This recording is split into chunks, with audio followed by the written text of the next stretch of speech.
everyone, welcome to our deep dive today. We're going all the way to Kenya. More specifically, we're diving into the world of green finance in Kenya. And to really get a grip on this, we've got a stack of articles from, you could say, the authority on this FSD Kenya. Yeah, they're really leading the way in this field. Their research is incredible. Oh, absolutely. And what's really got me hooked, what's really interesting here, is how they're looking beyond just the national level. They're focusing on empowering individual counties in Kenya to kind of become these green finance hubs. But before we get ahead of ourselves, I think we need to set the scene a little bit. One of the articles mentioned this really startling statistic. 70% of Kenya's workforce relies on natural resources. Wow. That's huge, right? It just shows you how important this whole green finance thing really is. Absolutely. It's not just about the environment either. It's about protecting their livelihoods as well. That's actually where FSD Kenya's definition of green finance comes in. They call it structured financial activity created to ensure a better environmental outcome. So they're thinking long-term, thinking about how it affects people's lives. Yeah, that's a great way to put it. So green finance, it's important, it's crucial, we get it. But what's the game plan here? How does Kenya actually make this happen? So FSD Kenya, they've got this really cool four-pronged approach. They're looking at policy, they're figuring out ways to get the market on board, they're crunching the data, and probably most importantly, they're focusing on collaboration. Collaboration. I love it. They say, teamwork makes the dream work. Okay, but in all seriousness, what does collaboration actually look like in this context? Who are they working with? They're working with everybody. We're talking government agencies, we're talking big financial institutions, industry groups. And get this, they're even working directly with counties, which is where things get really interesting. Okay, you've got my attention. Tell me more about this county-level approach. What's the thinking behind that? Well, traditionally, green finance has always been about these national strategies and big investments, right? Right. But FSD Kenya, they've recognized that real change can start from the ground up, at the local level. Yeah, I love that. It's about empowering local communities to be a part of the solution. But how do you even start to tackle something that big? I mean, we're talking about a whole country. You're right. It is a massive undertaking, which is why they decided to start by focusing on 10 counties. Each of these counties represents a different mix, a different range of economic activities and geographic locations, kind of like a microcosm of Kenya's potential in the green finance space. So 10 counties to start with. Gotcha. What's next? They just pick these 10 counties and then just hand them a report and say, all right, good luck with the whole green finance thing. Not quite. Not quite. They actually went a step further. They created this really interesting tool called the County Green Project Preparation Facility. The County Green Project Preparation Facility. Yeah. Okay, I'll be honest. That name doesn't exactly roll off the tongue. Right. But I'm guessing it's a little bit more exciting than it sounds.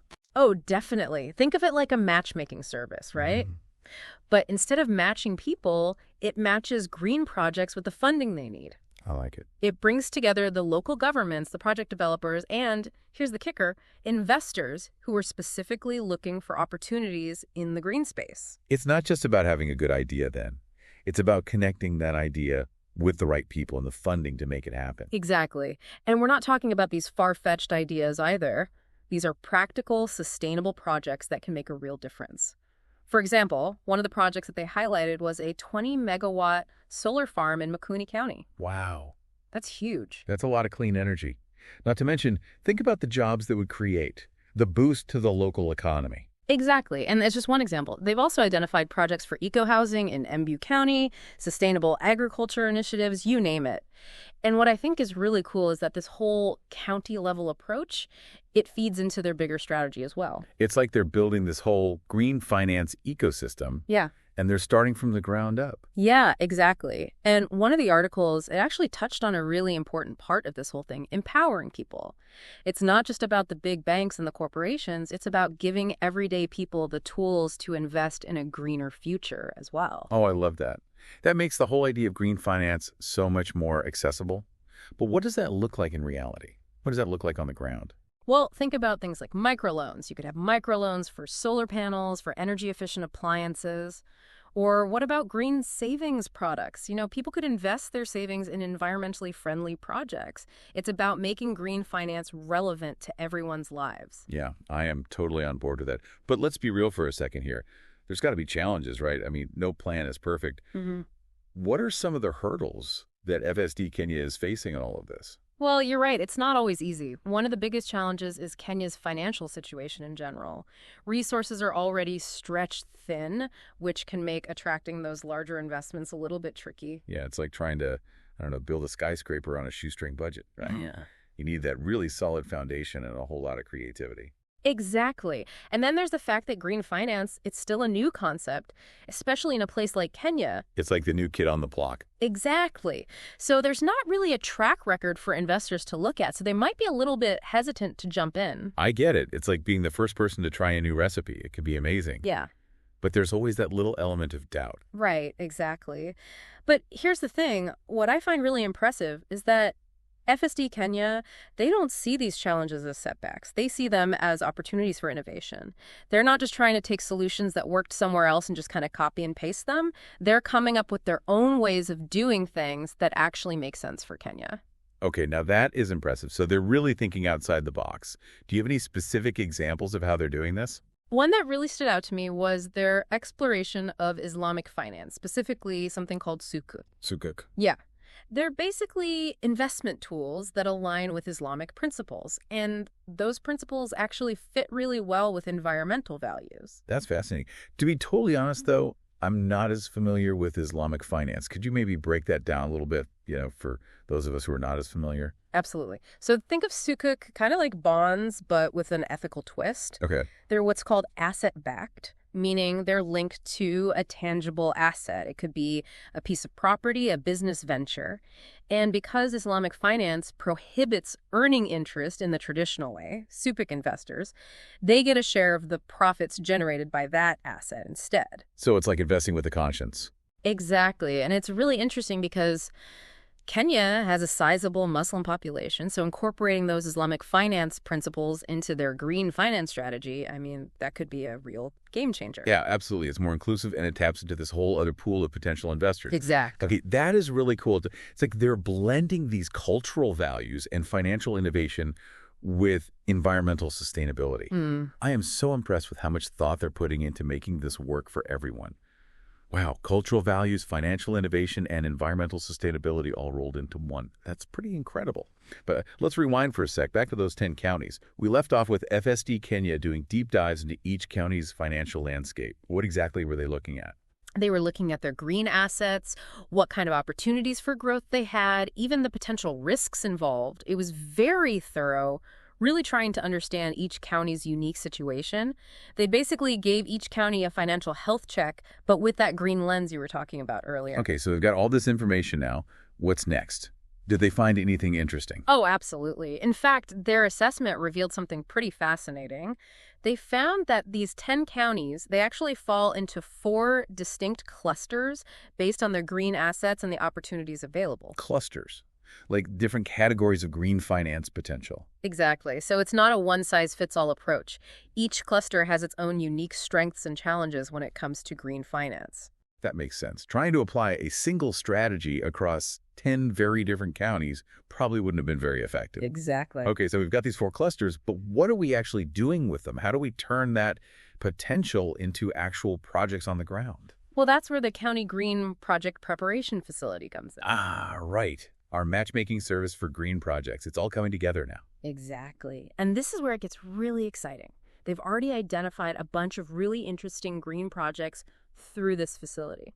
Okay, I have to ask, give me some examples. What kind of projects are we talking about here? Well, remember that 20-megawatt solar farm in Makuni County we talked about? Yeah, huge. That's one of them. It's a perfect example of a project that ticks all the boxes. Yeah. Clean energy, job creation, boosting the local economy. And that's just the beginning. Wow, what else? They're also looking at things like eco-housing projects in Embu County. Eco-housing. Yeah, like green buildings designed to be environmentally friendly and energy efficient. They're also exploring sustainable agriculture initiatives, and those are just a couple of examples. It sounds like they've got a lot on their plate, but in a good way. So they've got the projects, they've got the funding. What's next? How do they actually get these projects off the ground? That's where implementation comes in, and it's a whole other ball game. You need careful planning, collaboration between different stakeholders, and of course, ongoing monitoring and evaluation to make sure everything's on track. Right. It's one thing to have a great idea on paper, But actually making it a reality, that takes a lot of work, coordination, and probably a bit of flexibility too, I imagine. Absolutely. Things change, unexpected challenges pop up, you have to be able to adapt. Speaking of challenges, we talked about some of the hurdles FSD Kenya is facing earlier, like Yeah. limited resources and the whole green finance market still being relatively new. But it occurs to me that these aren't just issues in Kenya, right? These are global challenges, aren't they? You're absolutely right. These are global issues that require global solutions. So what's the answer? How do we tackle these challenges on a global scale? Well, for one thing, it requires a shift in mindset. We need to start thinking of climate change not just as an environmental problem, but as a global economic one. Right. So instead of seeing green finance as an extra expense, we should see it as an investment. Exactly. An investment in a healthier planet, a stronger economy, and a more sustainable future for everyone. And that's something that requires collaboration on an unprecedented scale. You keep saying collaboration, collaboration, collaboration. It's obviously super important. But what does it actually look like in practice? It means countries working together, sharing knowledge, and supporting each other. Developed countries, they have a responsibility to help developing countries transition to greener economies. Makes sense. They have the resources and the technology, right? Exactly. But it's not just about handing over money, it's about building partnerships, sharing expertise, and making sure that those resources are used effectively. Right. So it's about empowering those countries to build their own green futures. Exactly. And that brings us back to something we talked about earlier. Remember how FSD Kenya is empowering those individual counties? Yeah, it's all about local solutions for local challenges, right? Exactly. And that's something that needs to happen on a global scale as well. We need to support those grassroots initiatives, those local communities who are on the front lines of climate change. So it's about recognizing that there's no one-size-fits-all solution.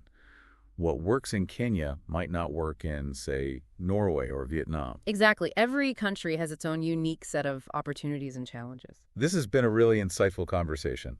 But before we wrap up, I'm curious about your take on something. We've talked a lot about the big picture stuff, the global challenges, the need for collaboration. But for the average person listening to this, what can they do? How can they get involved in green finance, even in a small way? That's a great question, and it's something I'm really passionate about. You know, green finance isn't just for governments and big corporations. Everyone has a role to play. So what can people do? Well, for starters, they can educate themselves about green finance and what it means for their community. Okay, knowledge is power. What else? They can support businesses that are committed to sustainability, make conscious choices about their own investments, and advocate for policies that promote a greener future. Hello. It's about making those everyday choices count, using our voices and our wallets to support a more sustainable future. Exactly. And those small actions, they can add up to big change. Absolutely.